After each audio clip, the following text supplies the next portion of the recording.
Bonjour, c'est un plaisir d'être ici ce matin. Alors, je vous apporte les salutations de l'Église baptiste de Clermont-Ferrand, dont je suis un des pasteurs, puisque pour faire comme vous, nous avons un deuxième pasteur depuis cette année.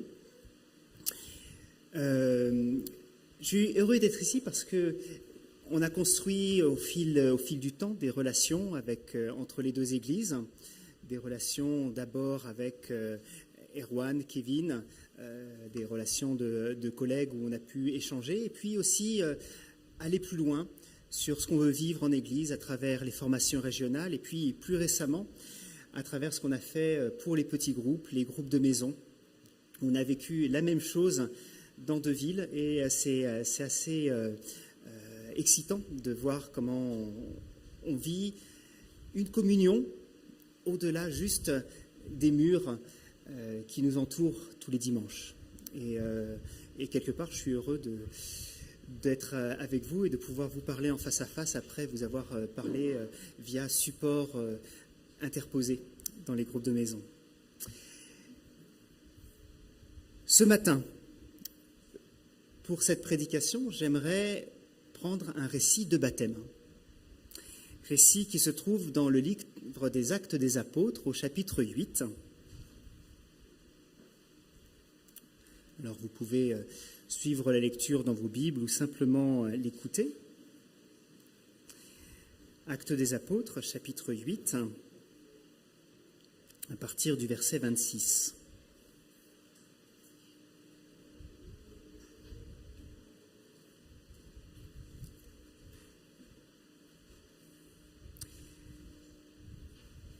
Un ange du Seigneur dit à Philippe, « Lève-toi et pars en direction du sud sur la route qui descend de Jérusalem à Gaza. Cette route est déserte. » Philippe partit aussitôt. Sur son chemin, il rencontra un eunuque éthiopien, un haut fonctionnaire chargé d'administrer les trésors de Candace, la reine d'Éthiopie. Il était venu à Jérusalem pour se prosterner devant Dieu et il retournait chez lui. Assis sur son char, il lisait le livre du prophète Ésaïe. L'Esprit Saint dit à Philippe, « Va rejoindre ce char. » Philippe s'en approcha en courant et entendit l'Éthiopien qui lisait le livre du prophète Ésaïe. Il lui demanda, « Comprends-tu ce que tu lis ?» L'homme répondit, « Comment pourrais-je comprendre si personne ne me guide ?» Et il invita Philippe à monter sur le char pour s'asseoir à côté de lui. Le passage de l'Écriture qu'il lisait était celui-ci. « Il a été comme un mouton qu'on mène à l'abattoir, comme un agneau qui reste muet devant celui qui le tond. Il n'a pas ouvert la bouche. Il a été humilié et son droit a été bafoué. Qui parlera de ses descendants? Car on a mis fin à sa vie sur la terre. » Le fonctionnaire demanda à Philippe, « Je t'en prie, dis-moi de qui le prophète parle-t-il ainsi? Est-ce de lui-même ou de quelqu'un d'autre ?» Philippe prit la parole et, en commençant par ce passage de l'Écriture, il lui annonça la bonne nouvelle de Jésus. Ils continuèrent leur chemin et arrivèrent à un endroit où il y avait de l'eau. Le fonctionnaire dit alors, « Voici de l'eau. Qu'est-ce qui empêche que je sois baptisé ?» Il fit arrêter le char. Philippe descendit avec lui dans l'eau et il le baptisa. Quand ils furent sortis de l'eau, l'Esprit du Seigneur enleva Philippe. Le fonctionnaire ne le vit plus, mais il continua son chemin, tout joyeux. Philippe se retrouva à Azote, puis il passa de ville en ville, annonçant partout la bonne nouvelle, jusqu'à ce qu'il arrive à Césarée.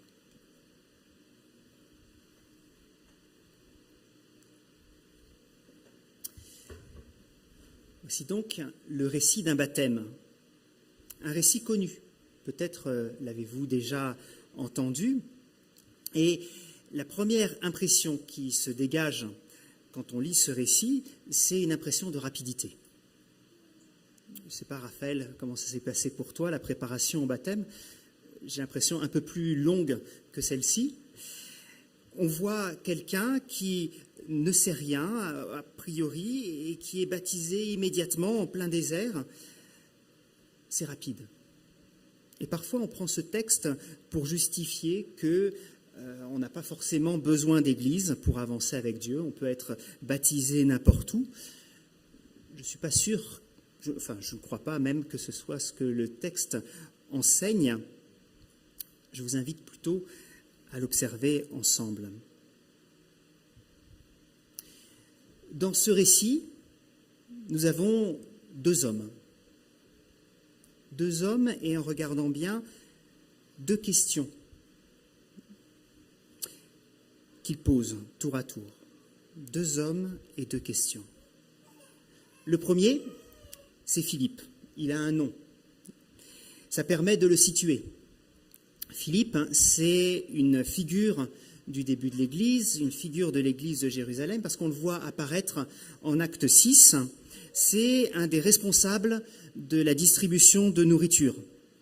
Au moment où il y a des problèmes, que la distribution se passe mal, il nomme toute une équipe de responsables, il en fait partie.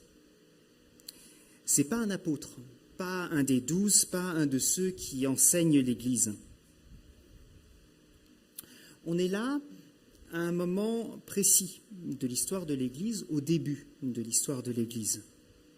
Après l'ascension de Jésus, l'Église a commencé réellement à la Pentecôte, l'Esprit est venu, et après un discours de Pierre, 2000 personnes se sont converties et ont été ajoutées à l'Église. Et dans le début du livre des Actes, on voit une Église qui grandit, c'est très stimulant à lire, mais on voit aussi rapidement l'arrivée de la persécution. Persécution par les chefs religieux, les chefs juifs, et persécution qui augmente et qui atteint son paroxysme avec la lapidation d'Étienne, un des collègues de Philippe. Il était lui aussi responsable de la distribution. Et il se retrouve tué par lapidation. Et ça, c'est un choc pour l'Église. Et du coup, les croyants s'éparpillent, quittent Jérusalem, vont plus loin, et l'Évangile se répand avec eux, là où ils passent. Et Philippe fait partie de ceux comme ça qui se sont éloignés. Peut-être trouvez-vous que ce n'est pas très courageux de sa part, mais si vous avez suivi le programme des groupes de maison, vous vous souvenez, quand on a lu Matthieu 10, on a vu Jésus qui disait à ses disciples, « Si vous êtes persécutés dans une ville, allez dans une autre. » Jésus n'a pas demandé à ses disciples de se faire massacrer sur place. Il y a plein d'autres endroits qui ont besoin d'entendre la bonne nouvelle. Si on ne peut pas l'entendre à un endroit, allez ailleurs. Et c'est ce que fait Philippe. Et là où il passe, il parle de la bonne nouvelle. J'ai dit que chacun des deux hommes, chacun des deux personnages avait une question. Est-ce que vous avez remarqué la question de Philippe? Comprends-tu ce que tu lis? C'est sa phrase d'accroche pour rentrer en contact avec l'Éthiopien qui passe par là. Comprends-tu ce que tu lis? Il la pose parce qu'il entend le fonctionnaire qui lit.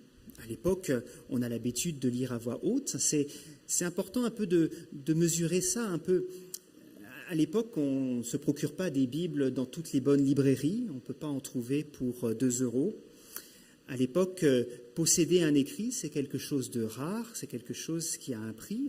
On n'a même pas la Bible en entier. On a un livre, on a une portion d'un livre, et déjà l'avoir, c'est particulier. Ce n'est pas toujours facile de comprendre le texte biblique et le texte du prophète Ésaïe en particulier. Et quand Philippe entend le fonctionnaire lire ce texte, il pense pouvoir apporter de l'aide, parce qu'il a des clés de compréhension. D'où sa question. Comprends-tu ce que tu lis? Et là, si vous êtes metteur en scène, vous imaginez bien, la caméra tourne et on va se fixer sur le deuxième homme, le deuxième personnage, le fonctionnaire éthiopien. Lui, il n'a pas de nom. Il reste anonyme dans le récit. On comprend que quand même, c'est un homme assez haut placé, un fonctionnaire important de la reine, chargé d'administrer ses richesses, c'est pas loin.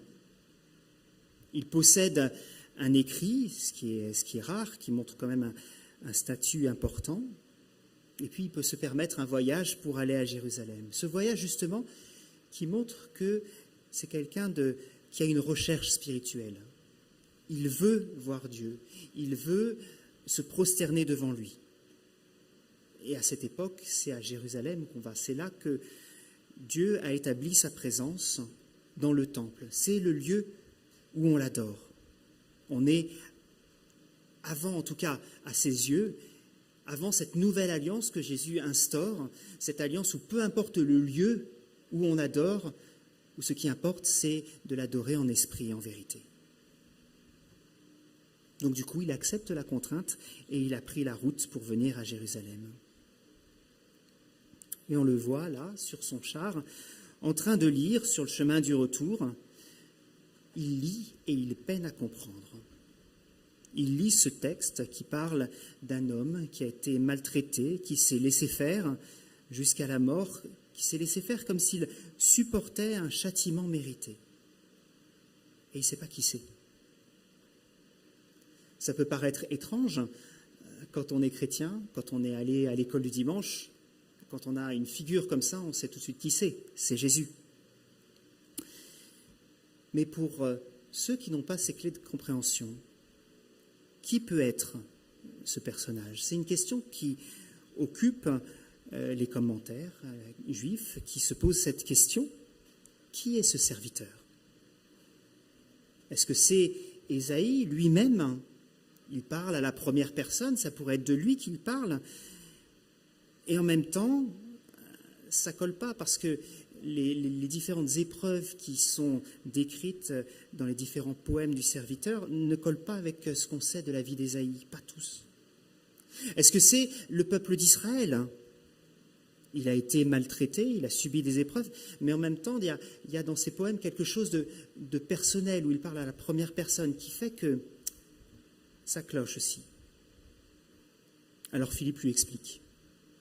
On n'a pas le dialogue entre les deux, mais je suis sûr qu'il lui explique que cet homme, c'est Jésus, qui lui explique sa mort sur la croix et que cette mort a révélé que Jésus était le serviteur souffrant, décrit par Ésaïe. Il est allé jusqu'au bout, il a été arrêté, battu, humilié, il ne s'est pas défendu. Puis sans doute est-il allé plus loin, il a regardé plus large dans cette prophétie qui se trouve au chapitre 53 du livre d'Ésaïe. Ce sont nos maladies qu'il a portées. Ce sont nos fautes dont il s'est chargé. Les fautes pour lesquelles a été tué Jésus, a été tué cet homme, c'est les offenses d'autres. Ce sont nos offenses, celles que nous avons pu commettre contre d'autres dans les relations qu'on peut avoir quand on est agressif avec les autres. Ce sont les offenses qu'on a pu commettre contre Dieu quand on ne respecte pas ses commandements. C'est tous nos manquements, tous ces trucs qu'on a fait où on n'était pas à la hauteur, dont on a honte. Tout ce que tout le monde commet, c'est d'ailleurs comme ça qu'on s'excuse. Je ne fais rien de pire que les autres. Mais tous ces trucs qui ne sont pas ce que Dieu demande et ce qui nous coupe de Dieu. C'est pour les payer qu'il est mort, lui qui était innocent. Et ceux qui se mettent sur la route, à sa suite, sont pardonnés, réconciliés avec Dieu. J'imagine, le fonctionnaire a dû lui demander, mais comment on fait pour le suivre, comment on fait pour se mettre à sa suite. Et sans doute, Philippe a-t-il parlé du baptême comme du signe du renoncement de sa vie pour suivre Jésus. Et là, on a la question de cet Éthiopien. J'avais dit, chacun des deux hommes, chacun des deux personnages est caractérisé par une question. Celle de l'Éthiopien, c'est « Qu'est-ce qui empêche que je sois baptisé ?» Qu'est-ce qui empêche que je sois baptisé? Je trouve que c'est une formulation surprenante. C'est une question qu'on ne m'a jamais posée.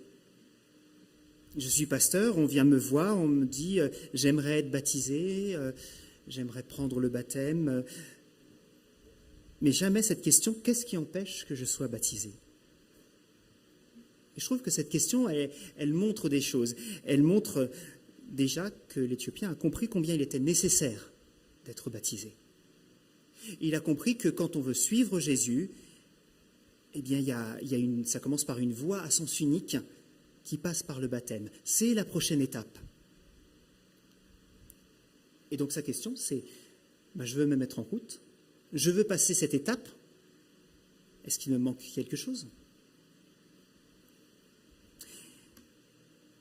Certaines versions ont un verset 37. Pas toutes les versions, je ne l'ai pas dans la mienne, je ne l'ai pas lu. Je vais faire une parenthèse, si jamais c'est quelque chose qui vous intrigue. La Bible est issue de recherches archéologiques. Les chercheurs ont trouvé les manuscrits qu'ils ont rassemblés et les ont comparés pour reconstituer le texte biblique. Il y a des différences entre les différents textes. Mais c'est important de savoir, quand on est croyant et qu'on fonde sa foi sur la Bible, que la Bible et les manuscrits qu'on a sont d'une rare précision. Quand on compare aux autres écrits de l'époque, c'est incomparable le nombre de manuscrits et la confiance qu'on peut avoir dans le texte qu'on a. Il y a quelques endroits sur lesquels il y a des différences. Et là, certains manuscrits ont ce verset 37, pas les plus sérieux, ce qui fait qu'il est éliminé de certaines Bibles. Je vous lis ce verset, « Si tu crois de tout ton cœur, tu peux être baptisé. » Et l'homme répondit, « Je crois que Jésus est le Fils de Dieu. » Ce verset ne fait pas de mal, je crois qu'il concorde avec ce que Pierre dit à la foule à la Pentecôte, quand la foule demande « Que faut-il faire ?» et que Pierre répond « Faites-vous baptiser ?» Sans doute ce que Philippe dit à l'Éthiopien, et l'Éthiopien est baptisé. Rien ne l'empêche d'être baptisé. Et après le baptême, que se passe-t-il? Après le baptême, eh bien, les deux se séparent. Chacun poursuit sa route de son côté. Le texte biblique nous dit que l'Éthiopien est tout joyeux, et j'imagine que Philippe l'est également. Si j'avais fait une telle rencontre aussi stimulante, je le serais. Philippe continue sa route vers Césarée, et le fonctionnaire retourne en Éthiopie. Ils sont tous les deux sur une route au sens le plus littéral du terme, mais je crois qu'ils sont aussi sur une route spirituelle. Philippe, une route qui le conduit à témoigner, à amener la bonne nouvelle partout où il passe. Et l'Éthiopien sur une route plus personnelle, un chemin de découverte et d'engagement.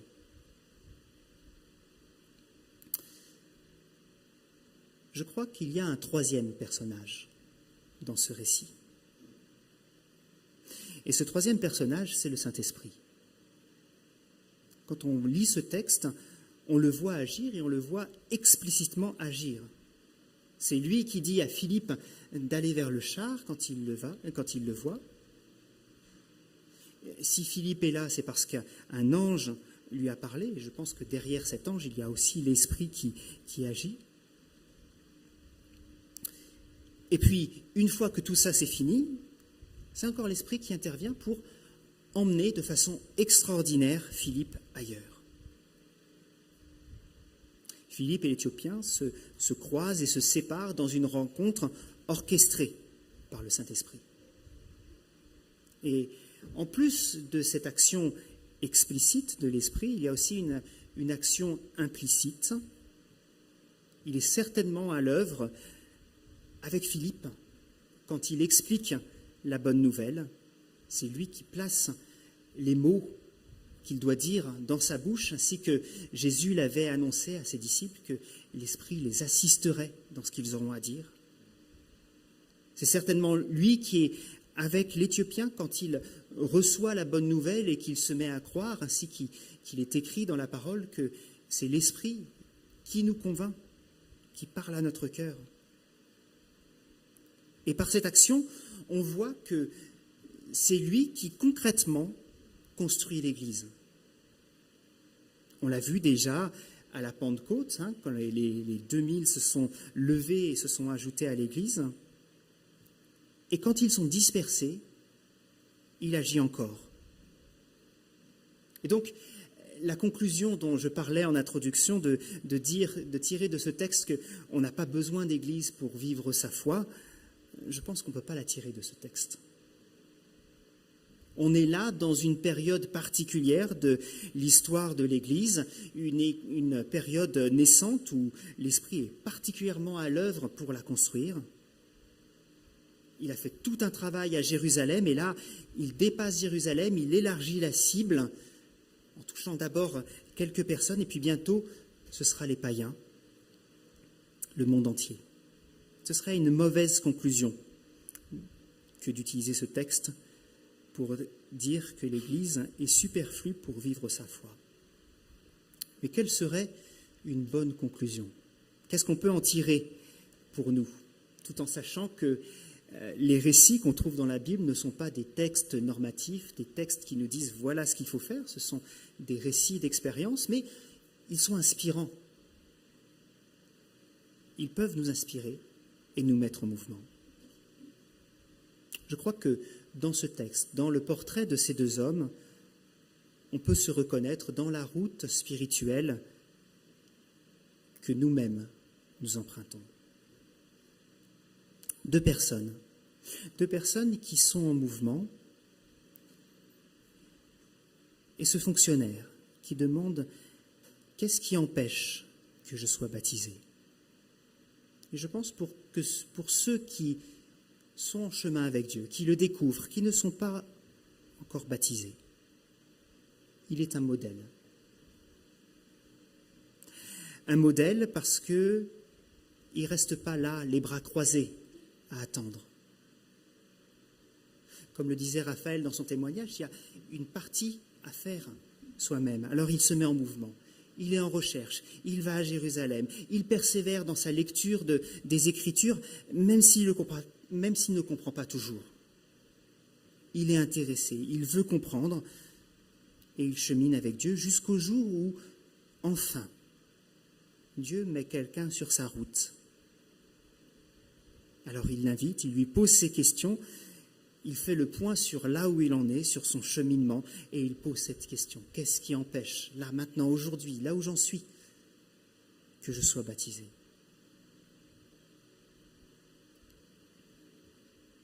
Osez poser la question. Qu'est-ce qui m'empêche d'être baptisé? Qu'est-ce qui empêche aujourd'hui que je me positionne pour Jésus?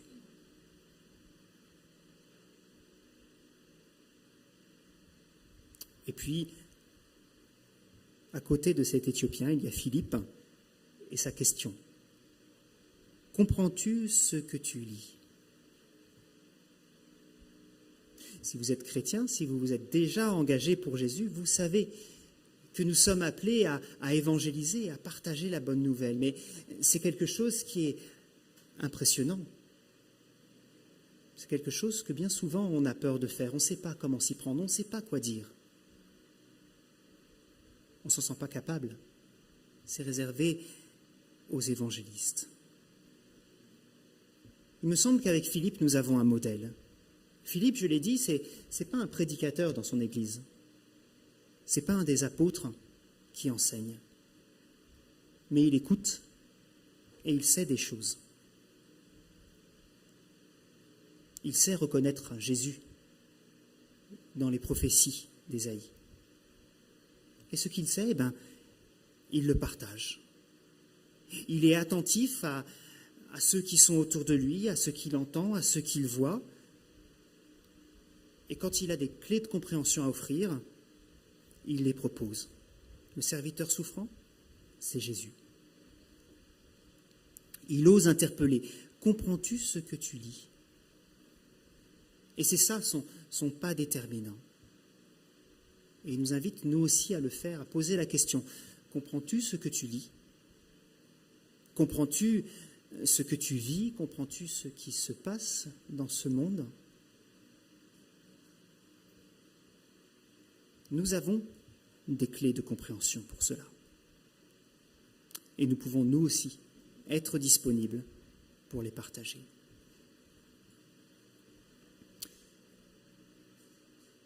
Il y a une autre chose que j'aimerais retenir de ce texte, en plus de ce double modèle de deux personnes avec leurs deux questions. Ce que j'aimerais retenir, c'est l'action du Saint-Esprit qui prend en main l'Église.